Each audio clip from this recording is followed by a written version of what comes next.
I actually don't think this should scare people. I think we are in this era where people hear about AI and all of the terrible things that are happening. When I read this and gave my POV, I got really excited about this. And the reality is AI is not going anywhere. Get in the sandbox and get your hands dirty and figure out what is going to work for you or your brand or your job. Because if you don't, it's the same thing as not being pop culturally relevant. You will be left behind. It's not an if, it's a when. In case you missed it, you're allowed to be hot, smart, and rich. So let's get into it.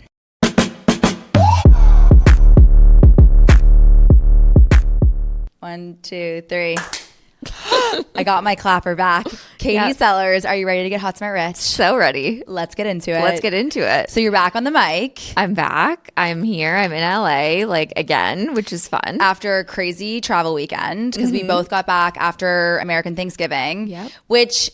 Tell us the truth. In Canada, does the world stop like it does in the US, even though you guys don't celebrate I did not receive one email from anyone in our business on anything for almost 4 days, which I was like, oh, this is going to be time I can catch up on work. And then I was like, you know what? If everyone else is chilling, I'm also going to take a chill. Yeah. So it was a good break. What about you? Well, I feel like this year, American Thanksgiving, Black Friday was very underwhelming, which was the first year I felt that in a very long time. You can speak more to it from your experience at Missouri, but I didn't feel the need to shop like I usually do. I didn't feel the same discounts were being given, the same spend. And interestingly, as the reports have come out, that's actually a consistent thing that across the US people felt, except for what market do you think?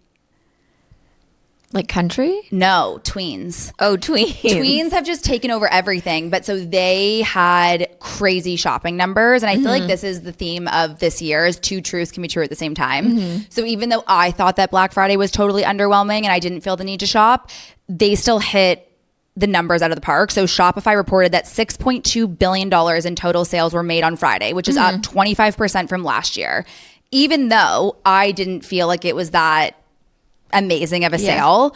And then interestingly, did you look at some of the top trending products that they reported? Yeah, I love when Harley posts these updates because I go and specifically look at the products and the brands. And I pretty much knew every brand name except for Goose Creek I had never heard of before. Yep. So there was Aloe with a crew neck pullover, Cozy Earth, which we just found out about with sheets, Merit Beauty, which shocked me. Well, I think Whitney, which we'll maybe talk about later, did her collab with them immediately leading into Black Friday. So I think that could have been a big draw for them. Base, Brooklinen, Ilia Beauty, Caraway Home. These are all names that we know and love already. But I completely agree with you. I think the brands that played into the cultural moment leading into Black Friday actually did it the best. Whereas in years prior, the best was brands independently dropping new products that consumers didn't know about yet. I saw that on a lot of brands that we talk about on this podcast, and I completely washed over the marketing. It has already been done. And so it just shows you how quickly pop culture is moving nowadays, where it's you need to think of new things. So what's worked for the past 5 years doesn't necessarily work moving forward. Yeah, no, the winners this year were cultural relevancy and hooked onto that, and that's what propelled them versus, to your point, a new product launch. It kind of gets lost in the noise. Well, and the other person I thought won incredibly well was Goldfish. It was so cute. But it plays into, again, the big thing of this year, which was bag charms and Labubu's and this obsession with little mini things and oversized items. So I feel like we are moving into the era where, because there is so much noise, it's either the crazy outlandish, how big can it get? Or it's almost toning it down and being so tiny and micro. And that is where the obsession lies with Gen Z and millennial consumers. So for the people that are listening that don't know about Goldfish, they had not done the Macy's Parade in almost a decade. And they had a float made very quick, actually, to the time of the parade, which usually these things take months. So the team at Macy's is working for 18 months ahead of time to prepare for the next parade. Yeah, so they've planned next year's already. Yeah. And only a few weeks ago, Goldfish came in and was we want to create the smallest float ever. It is 49 times smaller than the average display, and it measured only 8 inches tall and 14 inches long. And look at the ripple effects that it created. Yeah, it's the rule of absurdity. It was so absurd that it was so tiny, but that's the only thing people are talking about or care about. Yeah, but can we talk about what else is absurd? Yes. People's travel behavior. So I made a video probably 3 months ago that was like, hey, can we just talk about plane etiquette? Like, you cannot be playing your sound out loud on a plane, listening to a movie, getting up before people in the rows in front of you are. Like, where has the common sense decency of the decency come? And it has taken a whole new level because on the busiest day of the year, 2 days ago, U.S. officials rolled out a campaign called The Golden Age of Travel Starts With You. Oh, wow. And it is all about trying to change the mind shift of Gen Z and millennial travelers that have now come to airports in pajamas, are bringing like bags of stuff, are just like treating the airplane as if it's their home versus a place where you're sharing communal space. And it couldn't have come at a better time because travel is one of the categories that people are spending on. People want to get away. Did you see the study that Booking.com just put out? I'm obsessed with it because I'm one of those women who would find it more attractive. So I just saw this study that 93% of women say a partner who plans travel is attractive, even more attractive than having a good body or a good paycheck, even foreplay. I mean, it's definitely one of those things where it's like, okay, honey, if you can orchestrate an entire experience from start to finish and I don't have to think about it and be in my feminine, like it is very attractive. Yeah. I have been very blessed in my personal relationship that my husband has always planned travel. But it is interesting because I have this conversation a lot with ambitious women. It's like I've been in other relationships where that wasn't the norm and really across our dynamic, like booking restaurant reservations, like leading our family is what I would call it. And I always would have these conversations behind closed doors, which was like, pick your hard. Like when you are an ambitious woman, it's hard either way, whether your husband is like the dominant alpha that's telling you what you're doing, because that's the role that we so often take during the workday. And so learning how to almost take that mask off and enter into that femininity is a skill that took me a very long time to learn. But then the other hard is like, you constantly are the one that's leading both at your job and both in your personal life. And so it's interesting to see this report come out that's showing that like 93% of women want that. And the more interesting insight that I have is like, we are in 2026. My prediction is we are moving into an era where data matters more than anything. Human interaction matters more than anything. But I think if you think about product efficacy, right, and what people are looking for in categories like skincare or baby or beauty, they want clinical studies, they want product efficacy. It's not about the branding anymore. It's about what is the actual product. And so it's really easy for those companies to be marketing based on the clinical trials. It's a lot harder for tech companies to do that, to prove product efficacy.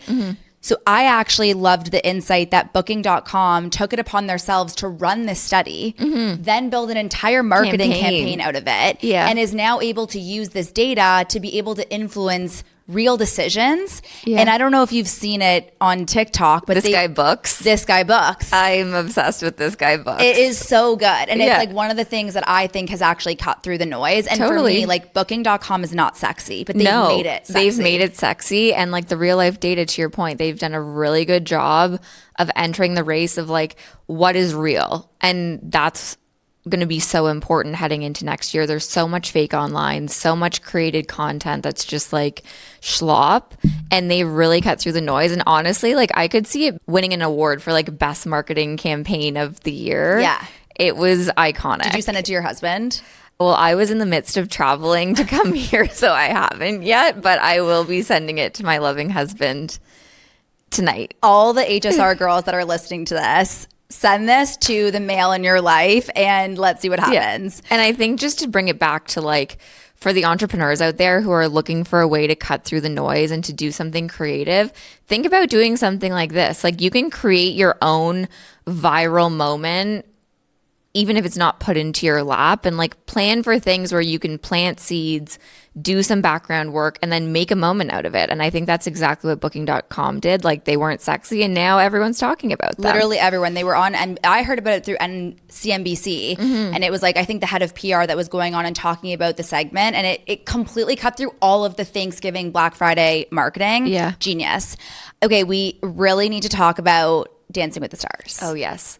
my favorite topic. Transparently, I'm not a huge reality TV person. I am. Yes. So we have two people sitting in the chair. One who sees it trickle down in short form content. So like I love watching the dances on social media. I love following the vlogs. But like I'm not sitting down to an hour long Dancing with the Stars voting. 2 hours. 2 hours. Sorry. I think it's important to talk about because it's such a long running show. And I think for the last 2 years, they have really had a completely different trajectory with product market fit as it relates to the creator economy that is growing. The brands. I actually saw something this morning. I wish I could take credit for this, but there was a prediction that we are about to see product placement into Dancing with the Stars because of how much of a chokehold they have on the American consumer, which I actually think is not far off. But I really want to talk about this season, the pipeline from Dancing with the Stars into reality show, into entrepreneur, with the creator economy growing. First of all, from a diehard fan, were you devastated about the outcome? Going into watching this season, I didn't think I would be disappointed about anything, but at the moment where it was 11 p.m. Eastern time and Alix Earle did not win, I was actually deflated. But then when you like think about it back from a business perspective, it's like Robert Irwin has way more followers and part of it is a popularity contest. So like you probably could have predicted that he was going to win, but I really felt for Alix because I think she like gave it her all, was the most improved, and I was deflated. I think it'll be even more interesting to see what she does next. There's a lot of different ways that I think that she could take it, but one of which being, I just saw in one of her videos, she is like allegedly saying, I'm now going to be moving to LA. Like this is where is going to catapult me to the next part of my career. And she's like, I didn't miss Miami when I was gone, which is kind of concerning to say because my entire life is there. But I think it goes to show sometimes getting out of your comfort zone and going and doing something new, whether you're a founder or you're the girl on the marketing team or whatever, mix up your environment and it like your life could present a whole new opportunity to you. And that's exactly what it's doing for her. Yeah. I also think just to pay credit to where it's due, like Brooke Nader was really the first person that we have seen take the show and make it pop culturally relevant. Yes. And I think the really important insight that will lead us into what I'm very excited to discuss with you is like why business shows don't work is Brooke Nader goes on Dancing with the Stars. Like I didn't really know much about Brooke Nader before. I knew she was a Sports Illustrated girl. I had no idea that she was divorced. It then catapulted her to her own reality TV show with her sisters, which just got announced season two. It's coming out. Mary's obviously been on the podcast. It's been one of like the most downloaded and enjoyed episodes. And well received. Yeah. Yeah. And I mean, I love what Mary's doing. I love that she's building a tech company. And it's just like kind of has a big bow around all the things that we talk about, like content, commerce, community, culture. And the reason I bring that up is it's really interesting to think about this pipeline, right? You go onto an existing world. So you enter into Dancing with the Stars world. All the networks are then watching that to be like, who are the breakout stars? Who are the people that perform really well on reality TV that is hitting the mass American consumer? Yeah. Now let's build a world around them versus taking the risk. And it's like an investment, right? It's such a de-risked thing to go and see who America already loves that I am predicting the next move for Alix Earle is a full reality show. Totally. Like hands down. Hands down. It is going to be following her entrepreneurial journey, already taking what she's doing on the vlogs and making it something that is on a much bigger scale with a production like a Hulu or a Netflix behind her. And I'm so happy that Love Thy Nader just got renewed for season 2.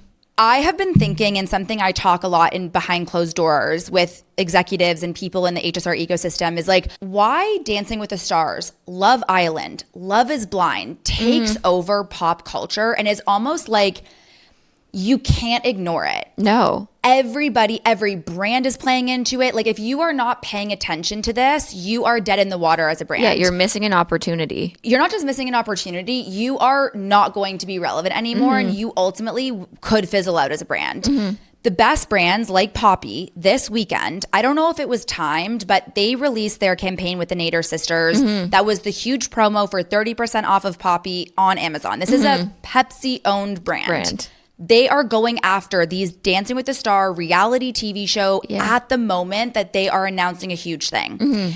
And it's got me thinking a lot about what I've been talking about behind closed doors, which is like, why doesn't the same thing happen for business shows? Why is Shark Tank the only show that has lived on for 5, 10, I don't know how many, I think it's like 17 seasons now. Why is that the case? It's an interesting question. And actually, as we've been thinking about it and researching it, it actually makes so much sense. But as someone and women who are, and I think this is what you and I have gotten trapped into the mindset of like, oh, well, we're smart and we care about CAC and like the brand strategy deck and the pitch deck, and everyone would want to see like someone in business working on those things. And then you take a step back and you're like, is the audience that's watching Dancing with the Stars or Love is Blind, they really could care less. They care about the personal, emotional connection and the tension of personal relationships. And that's why these shows like Dancing with the Stars, Love is Blind work, and business shows struggle because they don't have the components of a story arc. Well, and that's why I dissected Shark Tank to like almost putting it side by side with the Love is Blind and the Dancing with the Stars this past weekend. Like, this is what I do for fun. And it's interesting because even if you think about the stakes in Shark Tank, they're actually not logical, they're emotional. So there's like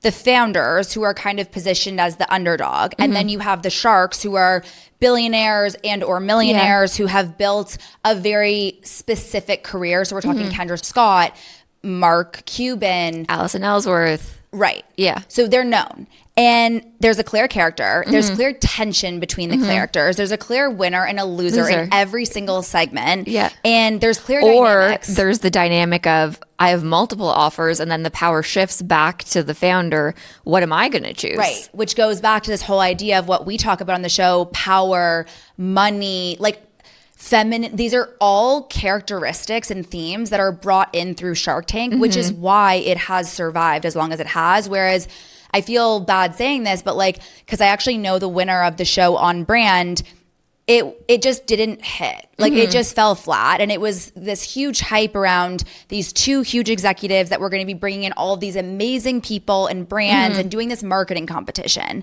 And at the end of the day, those stakes still felt logical. And the character that show was highlighting were the brands, which, unless you've built that relationship with your consumer to feel like almost a personality, it's never going to have the tension and the stakes that a show like Shark Tank or Dancing with the Stars has. And so it's interesting to think about where the world is going in terms of education, content, community, because for us, we fundamentally believe the consumer is evolving past the like, I just want to be in, you know, that la-ti-da stage of like, escapism. Yeah. They want to be educating themselves. They want to further who they are as a person, financially, emotionally, personal development.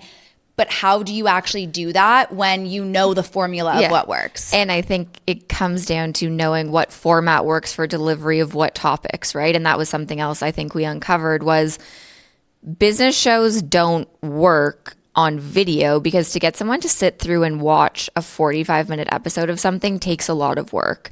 And when you don't have any of the hooks or the emotional connection, it's just like, even I'm who, you know, not to toot my own horn, but like am accomplished, work in the business world, I choose to sit down and watch Dancing with the Stars over On Brand. And that says a lot about the human brain and what it takes for me to actually relax. If I want to listen to educational content like Hot, Smart, Rich, it's a podcast. And like I can listen to it on the go. I can pause and start. I get sound bites. And I think it's the evolution of the world we're in is really thinking about delivery of what topics in what format is going to work for the people who want to consume it. So, well, and how can you touch pop culture quickly in a way that if your brand isn't resonating as like a personality, how can you work with those people that are? And it's like Poppy comes up time and time again for us as someone who keeps doing it right. Yeah. And it's interesting because like it does make sense why Allison is going down the Shark Tank route and not necessarily trying to go down the route that like Ashley Graham or Emma Gree did with a business show that didn't end up actually meeting the mainstream. Yeah. I kind of think that leads into these predictions that Greg Eisenberg. Predictions. Yeah. So for those of you that don't know Greg Eisenberg, he is a hilarious B2B creator in a non-hilarious way. One of my faves, actually. You really have to understand his humor. But so this past weekend, he put out 48 predictions of AI for 2026.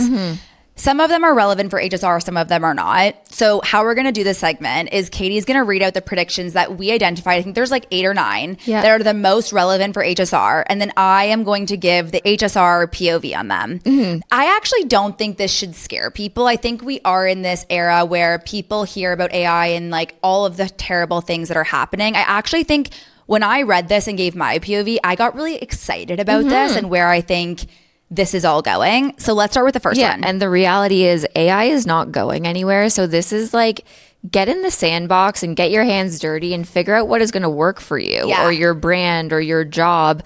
Because if you don't, it's the same thing as not being pop culturally relevant. You will be left behind. It's not an if, it's a when. So for our HSR angels, the first prediction, the great resignation yields to the great not hiring.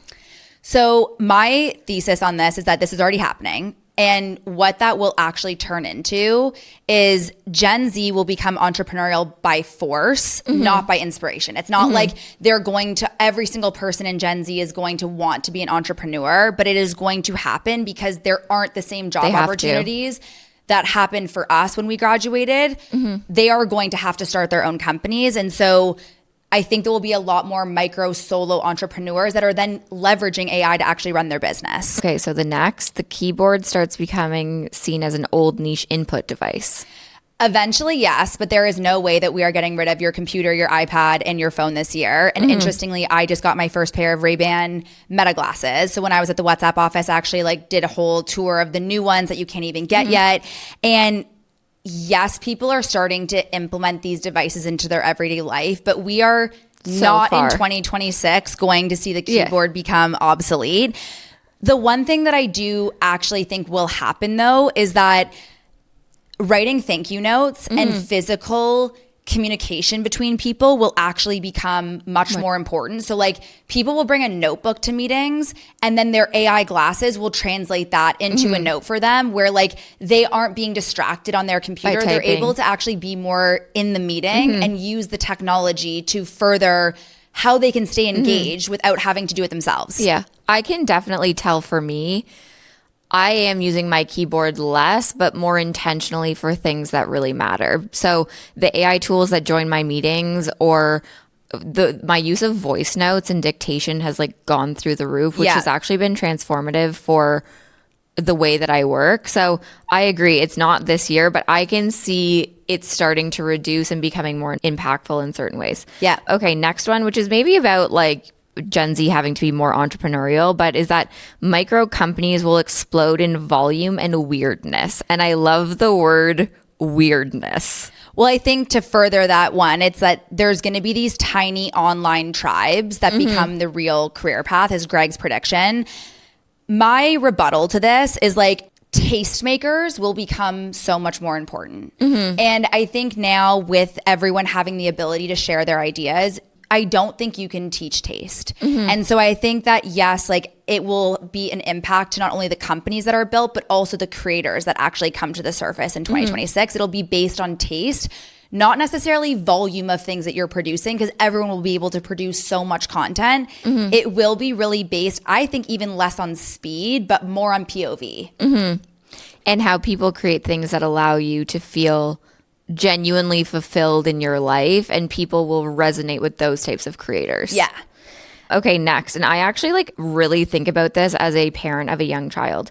Personalized education unbundles the university or just the education system in general. Absolutely. I could not agree with this more. I think even looking back where I am, like I wish that I wasn't pushed into having to go to college at a specific time in a specific curriculum. Like I just didn't take advantage of it to the way that I think I could have. And it was really interesting at a dinner I was at in Miami this past weekend.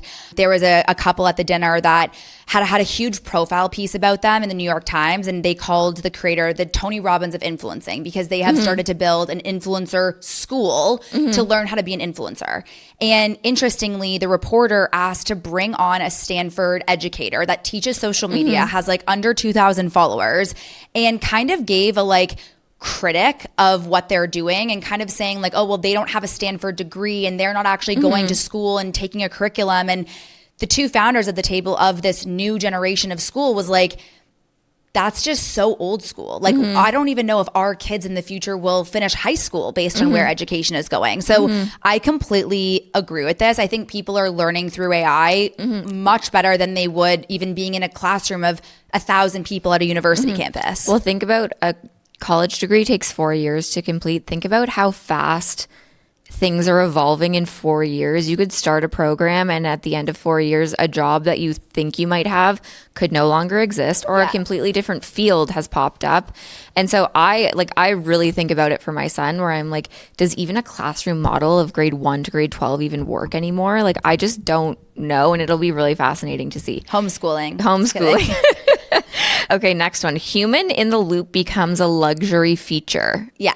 Speak to a human, interestingly, will become the new luxury. I don't know about you, but when I'm calling customer service and I can't speak to a human, it is my biggest frustration.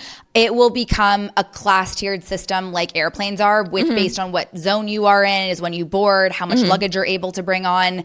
That will become, in my agreement with Greg, that will become the new service-based class system. And I want to give props actually to Meta. I launched a support ticket recently. And the very first step after a live chat of what was your issue was immediately someone called me. Oh, wow. A real person. And her name on the chat was, "Hi, my name is Atlas.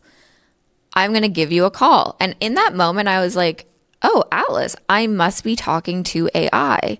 And AI is going to call me, which I thought was insane. And then a woman actually called me and she was like, "No, my name is actually just Atlas." But I was like, I really wasn't sure how the interaction was. That's what they told you, that that's probably still AI. But it might have been AI. Yeah.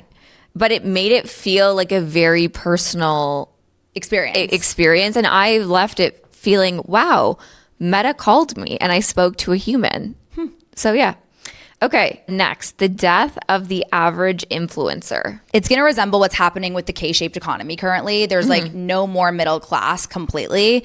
So I think 2026 will leave two classes of influencers. There's like the iconic, and then there's almost like the fully automated influencer, which just to skip ahead a little bit, there is a prediction down here that we're going to see the rise of the authentic influencer who can prove that they're human. So Greg's prediction was like, we'll actually switch from blue check marks to human generated badges so that people can actually tell what is AI and what is human. And so I think the same thing will be true with the influencer and creator landscape in the future. There will be the influencers and creators that are real and human, and those will be the top 1%, the charismatic, the people that build community, that have legacy brands that are being built underneath them.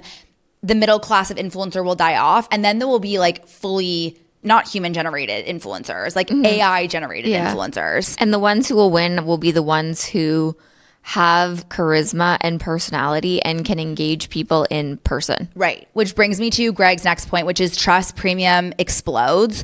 So another badge that I think will actually come in not only with creators, but also in different products and brands will be no AI touch this. So you'll be able to actually share with your audience when you're leveraging AI and when you're not, and the human imperfection. And someone said this to me that's really resonated, where they were like, your little isms, Maggie isms, they called them, the dyslexia, the like kind of stumbling over your words sometimes, it makes you so relatable, because otherwise people could just look at you and be like, not relatable, you know? But what makes you human is that you do make mistakes. You do fumble over your words. You sometimes say something that like is a shock value thing, and don't edit that away, because that is actually where the next generation of creators are going to lie. And even with the one that I was with this weekend in Miami, who will be on the podcast shortly, she's been doing this for 10 years. And the moment I started following her and I told her this was like after she had her first child, when she finally posted with roles for the first time. Yeah. And I was like, that I had known who you were and I didn't follow you because you were just so unrelatable. As soon as you became vulnerable online and you showed what it was like to be human, I immediately followed and have followed for the last 7 years, right? When that episode comes out, she's a great one to study. If you want to go into a career of being a creator that has longevity, this guest has done that and has evolved so many times and reinvented herself so many times and is genuinely real and relatable, even though it's an unrealistic circumstance of her life. Totally. And then the last one is really just the rise of the analog status. And I love to see this one because Caitlin, who came on our show, was talking all about the rise of analog. So I have a whole episode for people to listen to, which is from a sociologist of Harvard who talks about like really helpful patterns that you can break if you are addicted to your phone and social media, because analog is the new luxury, going offline.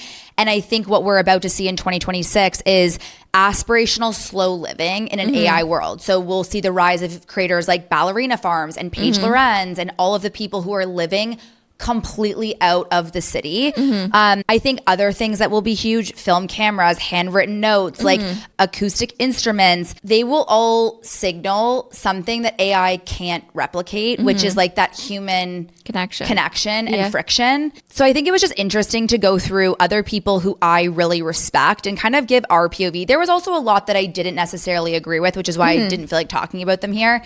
I would encourage everyone to go and read his list of 48 AI predictions. And then just get curious. Like what I would actually do with our transcript of this podcast is like go and put it into ChatGPT that knows something about you, and then figure out like where are the opportunities that I can adjust my current business, whether it's actually like a D2C business, a tech business, and or a creator business that you're building, and help AI with these predictions figure out what are some things new that you can try next year. I think that's the way, if you are one of those people that hasn't been leveraging AI, is like take people's perspectives and POVs that you really enjoy and get ChatGPT to know who you are. Because now ChatGPT for me is like one of those things that they know HSR so well, the tone of voice, the things that we talk about. I can say, how would HSR respond to this? What would I do to implement these things in my business? And it will come up with a list of 50 things that I can try. Not all of them are going to work, but it is inherently a helpful thing, especially if you are one of those solopreneurs listening to this show that doesn't have a team, doesn't brainstorm with people. Like, let that be ChatGPT. We would not be where we are in our business, honestly, without the computing power of ChatGPT and the admin stuff that it does for us. And I think in the book I'm reading still, Diary of a CEO, on audiobook that I'm constantly listening to, the like getting 1% better every day, which is the Toyota manifesto of like how they do their manufacturing plants. It's like if you can implement step changes 1% every day, within 1 year, all of a sudden you're like $100. If you improve 1% every day, ends up being like $270 by the end of the year, versus if it degrades 1% every day, it's $2.10 by the end of the year. So for people who are like, well, you know, I don't really know what I'm doing, it's like just start. And if you get 1% better every day in this vein of AI, like you could be the person who, you know, completely explodes and takes advantage of it and changes your life. That's why I think I loved this part of Amy Peterson's episode when she talked about social media creates this world where your chapter 1 you're comparing to other people's chapter 10s. And I think one of the things that social media has normalized, which is so not normal, is this overnight success. It does take compounding growth, right? And one of the people that I think highlights this really well are the Mashki founders. So allegedly, because there is only one report that has come out with this, so this is all alleged, the founders have been building this business for close to a decade. Allegedly, they just paid themselves $22 million in a dividend. It is a privately held company, so I'm not exactly sure how this newspaper, The Australian, actually got a hold of these results, but let's just assume that this is true. So revenue was up 50%, and interestingly, 62% of that came from overseas market. Which I have seen it explode in the US. For sure. And that was kind of the whole point of me bringing this up, was like, Mashki feels like it's only become really relevant in the States over the last 2 or 3 years. They've started hosting a lot of dinners. They're working with a lot of US influencers. They just recently came on to Shop My. But it is not a story of a 2-year build that has then been flipped and sold. And I think, interestingly, not to take it back to Miami again, but like at dinners, it's interesting talking to people who are interested in building consumer brands. And I think we see so much of this in the world, right? Like, I love Susan Yara and I'm so happy she's been on the show, but like that is the anomaly, the 3-year turnaround, right? That is not the norm. And so I love seeing Mashki, one, if this is true, like take liquidity without having to exit their business and still maintain control. Because I think that's a whole other thing, is like sitting down and mapping out, you know, this is like a little HSR tip, but the people we were at dinner with were asking me like, okay, if you were to start a brand today, like what would you do? And I think this might be controversial advice, but I would actually figure out the first thing is like, do I want to build this to build for the rest of my life? Or do I want to build this to sell? And if the answer is the latter, it's actually not thinking about the white space in the market today. It's thinking about the white space in an acquirer's portfolio. And so it would be interesting to think about if you look at an Elf or you look at a Ulta or you look at a Estee Lauder, L'Oreal, what are white spaces in their portfolio? Because over the next 3 to 5 years, those are likely the businesses that they're going to be acquiring, right? Can you be the first and the fastest to get to market and become an attractive acquisition for them? If it's the former of, I want to build this to have a brand like the Mashki founders who are taking money off the table, they love this. It's something that they're doing for their whole life. That is a completely different approach to building. And it's one in which I would absolutely never take venture capital money to do. But I think that was my advice to them, was like, go and map out what this brand's goal for you is and then build accordingly. And I actually this morning signed papers for an acquisition of a company that I have been involved in for 3 years. Side note, I was the only woman on the cap table, which was very fucking cool. This is a Dancing with the Stars doing the little like, okay. Yeah, so good for you. It was one of those things where it's such an amazing thing to see a company get that in that short period of time. But again, it is the anomaly. It is not the norm. And I think nowadays, I was talking to the founder and it's like he was saying, I just don't want to build in public. Like I am not the founder that's going to build in public. I am not the founder that's also leveraging AI in the way that I think you need to now to build a company that is going to sell for like that $100 million or $1 billion exit, which is an interesting thing I've seen on social media this week is like, should you or should you not build in public? And I think the brand that is being tossed around a lot is this Meadow Lane, which has been under a ton of criticism. I hate to say it, but like it is what has built the brand Meadow Lane. So for those of you that are listening that don't know, Meadow Lane is a gourmet grocery store. The founder, Sammy, he has built this grocery brand that is like the Erewhon of New York City in Tribeca on social media. The highs, the lows. Opening week, there was a ton of backlash from actually very unsafe practices like uncooked chicken, mismarked allergy information. All of my friends were sending it to me being like, can you imagine if this was marked as gluten-free and you ate it? Like that is horrible.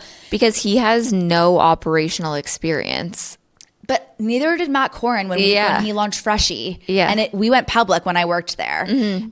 I completely disagree. It was sent around our WhatsApp chat. I'm sorry, I disagree. I think every founder needs to build in public now. And the video that was sent in our WhatsApp was around food is not a brand and a category that you should build in public with because it is human safety. So is every category that you're ingesting. Supplements, even beauty to a certain extent, you're ingesting into all the different particles of human, right? I, of course, think that like measures need to be taken to make sure those things don't happen again. But should he not build in public because he's opening a food category? No. No. And I think it goes back to like A16Z introducing new media. That entire arm of their venture capital firm is to first create distribution for founders. And let's be honest, A16Z is not just investing in direct-to-consumer creator brands, if at all anymore. Like they are investing in also deep tech, AI, machine learning. They could have invested in this, but whatever. They're saying the competitive advantage for founders is having distribution and building in public, and they're making it a mandate to be able to build that in for new founders. So like it's about getting it right and understanding for this guy Sammy, it's like the public perception of him online already based on like privilege and the life that you were born into and like bringing that into the fold. I think like it's all about the messaging and how it lands for people, because I think there was a component as well of people just feeling like, oh, in this world of privilege, you cut corners, and people didn't like that. And that's what they're hanging on to, versus if it was like building from a place of being genuine about what the struggles were to get it off the ground. But didn't he do that? I don't really, not to the way that I think it could have been done. I think he built in public that was like, look at me in my grocery store in New York City and it's going to be so amazing. And I think because that was the messaging rather than being vulnerable about truly what was going on behind the scenes.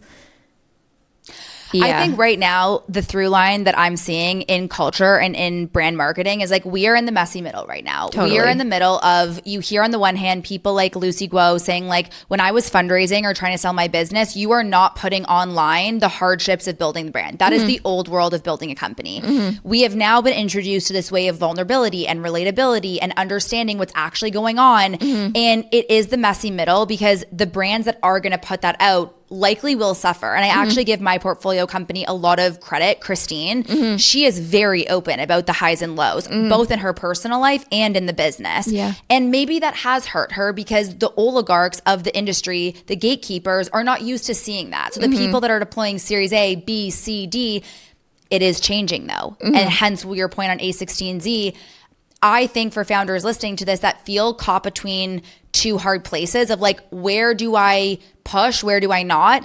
I lean more towards what we just said about AI predictions. The future is vulnerability. It is about how can you show your humanity, your human side. So even if things are going wrong and you might miss out on opportunities, like I even think back to myself being told by someone that worked at KKR not to send an email invitation with my name at hotsmartrich.com. HotSmartRich is the competitive advantage. The brand built the world. If I had been scared and had pulled back of like, oh my God, I'm not going to get the respect of X, Y, and Z, I wouldn't be in the place that I'm in today. And so I think the hardest thing for anyone, whether it's your personal life or your business, is when you are in that messy middle and you don't actually take the risk to take it all the way and learn something, and you just play it safe once you've explored a little bit. I think you have to go for things in the world today fully and like all the way through, or you're actually going to end up not learning the lesson that you're being taught right now. And I think focusing on the what of what you're going through and not necessarily always the nitty gritty details or like the struggle that's actually going on. It could be,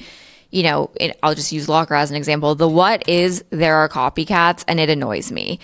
Like the details, and I'm not saying Christine does this, but like for founders who are thinking about like, what do I share? What do I don't? Share the what. Share what you're going through and how it's impacting you. But you don't have to go into the nitty gritty of like spilling the inner guts of what's going on in your business. Yeah.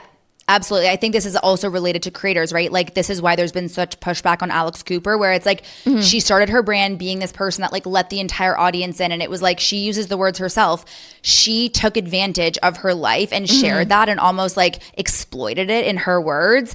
And then when there was a time where she wanted to pull back, that's where the audience was like, wait, what? We've built this relationship with you. We're expecting X, Y, and Z. And now we don't get that. And so I think now, especially as we talk about these AI predictions and where things are going, getting into this line of business, like you have to be prepared to answer those questions to the level that you have. It is very hard as a creator to one day be like, I'm now all of a sudden going to pull back. And we even saw that with the creator that I'm going to have an interview with in a few weeks.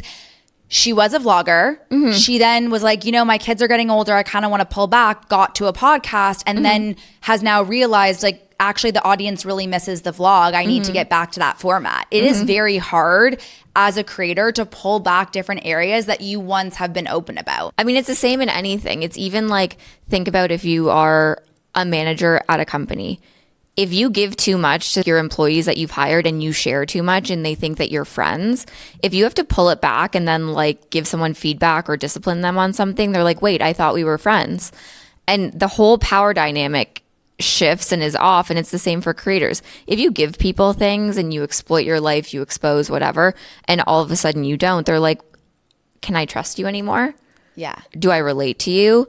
And so it's all about like what you share and when, and that can still be curated, sharing real moments, but it doesn't have to be everything right away until you figure out what you're comfortable with. Well, that's actually a lesson I've learned about myself. Like my way of sharing is to go through it independently and then share the outcome, not the process. And that's actually a huge lesson that I had over the last 2 years of creating content, was like, I am so emotionally vulnerable, as I think a lot of creators are. And that's what makes us great creatives. But what you do need to determine is like, are you that person that is going to be able to come on and share it in the moment? Because there are creators that are like that. And then there are creators that go through things and then share it after. And I just have self-diagnosed as like, that's what I'm like. So don't even push the boundary of trying to share in the moment, because that doesn't ever work for me. And then understand what it will do to your life. If you build build an entire career about being a creator that shares, oh, like I'm crying in the moment over something, that's what people come to expect. And then you can also never turn off. Never. Yeah. Katie Sellers, thank you so much for coming on Hot Smart Rich now that you're back. I know the angels really missed you. I miss the angels. And I can't wait to hear what they think of this episode. So excited. Thank you guys so much for listening. Make sure, if you can, that you rate, review, subscribe, and we can't wait to see you next week with an amazing interview that you guys are going to love. Bye.